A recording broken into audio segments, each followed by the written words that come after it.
अडचणीची नाही। तुम्ही आता जे लोक पाहिले, हा जो मंडप आहे एवढाच मंडप अजून पाहिजे होता, पण माझी चूक झाली, लोकांना उन्हात बसावं लागलं, पण एकही माणूस इथून हल्ला नाही। आणि सकाळी 10चा टाइम दिला होता, ते एक अडचणीचं होतं। 100 किलोमीटर इकडे मतदारसंघ आहे, 100 किलोमीटर ह्या बाजूला आहे, त्याच्यामुळं लोकांना यायला थोडा उशीर झाला। तरीही 10:30ला चालू होऊन सुद्धा मंडपाच्या बाहेर सुद्धा लोक सगळे उन्हात बसलेले होते।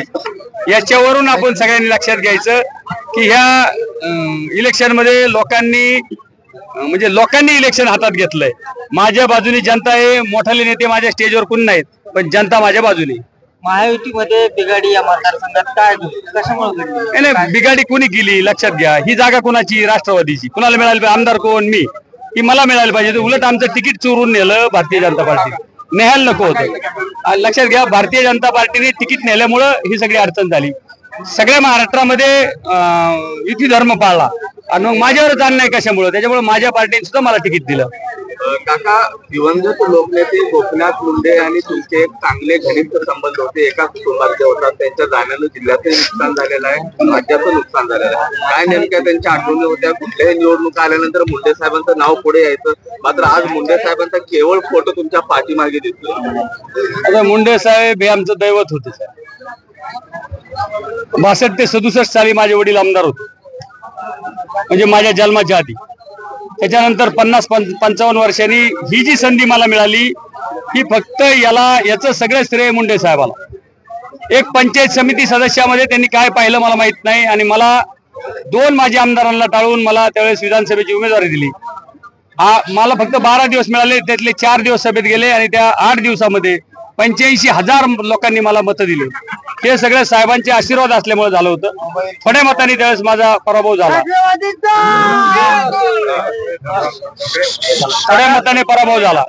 वास्तविक पाहता दुसऱ्या वेळेस मला तिकीट 100% द्यायला पाहिजे होतं। त्यावेळेस सगळे रिपोर्ट माझ्या बाजूने होते, पण मला तिकीट दिलं नाही, कारण साहेब माझे गेले आणि मला तिकीट मिळालं नाही।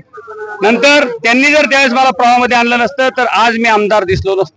पंकजाताईंच्या पडद्याच्या पाठीमागून तुम्हाला समर्थन आहे असं समजतं? एवढ्या मोठ्या नेत्याबद्दल मी काही बोलणार नाही, पण तुमच्या सगळ्याच्या काय लक्षात येत असेल, सगळे संकेत जे आहेत त्याच्यावरून आपण सगळ्यांनी ते समजावं। सुरेश यांच्या व्यासपीठावरती पंकजा मुंडे आल्या होत्या आणि तो फेक निर्णय जो आहे तो पसरवला होता असं सुरेश दस म्हणाले आहेत। मात्र तुमच्या व्यासपीठावरती धनंजय मुंडेंनी जरी सांगितलं असलं तरी ते आले नाहीत असं देखील दिसतंय। नाही, आता काय झालं, त्यांचं पारनेरला सभा होती, लक्षात घ्या। फोनवर बोलले काय ना आले काय? त्यांनी फोनवर सगळ्यांना सांगितलं का नाही? आज रात्री ते काही गावांमध्ये येऊन भेटी देणार आहेत। त्यांनी मलाही सांगितलं की काही गावांमध्ये त्यांना आत्ता ऐन टायमाला हेलिकॉप्टरची परवानगी उडण्याची न मिळाल्यामुळं सकाळी दादांनी त्यांना सांगितलं तुला यावंच लागते, पण त्यांना म्हणजे आता ते आरोतुरं बोलतील त्यांना म्हणून म्हणतोय, तर ते पण त्यांना उडता हेलिकॉप्टर नाही उडत आल्यामुळं मग मी म्हणलं तर भाऊ आता जाऊ द्या, पळापळ करण्यापेक्षा आता पेट्रोल सुद्धा इथं आम्हाला पाहायला सांगितलं होतं, पेट्रोल सुद्धा आणून ठेवायला सांगितलं होतं हेलिकॉप्टरला भरायला, पण परमिशन न मिळाल्यामुळं त्यांना येता आलं नाही। हरकत नाही, फोनवर जरी त्यांनी संदेश दिला असला तरी तो महत्वाचा आहे। लोकसभेला इथं ह्यांच्या कार्यकर्त्यांनी कमळाचं एजंट असताना सुद्धा बऱ्याच ठिकाणी विरोधात काम केलं, याचे पुरावे सगळीकडे आहेत, सगळ्या गावांनी पुरावे आहेत आणि ते पाहिलेलं आहे सगळ्या लोकांनी। अजून आमच्या मतदारसंघामध्ये माझ्या हिशोबाने अजून 10,000 मताचं लीड जास्त पाहिजे होतं। मात्र सुरेश देसांना उमेदवारी कशासाठी दिली भाषणामधून तुम्ही सांगितलं, नेमकं काय आणि कुणाला टार्गेट करण्यासाठी कोण प्रयत्न करतो? नाही, मी टार्गेट नाहीच आहे त्याच्यात, मी कशात टार्गेट? मी काय सुरेश देसांना उमेदवारी देत असताना इथं दोन मोठ्या नेत्यांना टार्गेट होईन असं तुमचं भाषणाचा रोख होता की दोन मोठ्या? मला सांगा इथं जी उमेदवारी त्यांना दिली, एवढ्या आग्रहाने जी दिली, एवढा जोर लावून जी दिली, त्याला काहीतरी कारण असतील ना। ते माझ्यासाठी थोडंच आहे, माझ्यासाठी नाही, त्याला काय कारण आहेत हे जनतेलाही माहिती आहेत आणि तुम्हालाही सगळ्याला माहिती आहेत। मला माझ्या तोंडून काढायचे का?